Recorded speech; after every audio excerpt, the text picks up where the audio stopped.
le tlan ango ai le ama nom do ne hei kan akhal tu pa hisab jani ya bye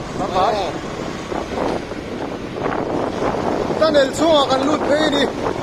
nakina hi rel kong an la siam tur ania rel kong an siam mai kan vatlo ina ania tuna hian le na ma chuna lo mom te po ania chu apu pasatu atlo pasatu survey mani pasatu kan ni kan lo mani kan nung lama hian so an ron tlan le me ka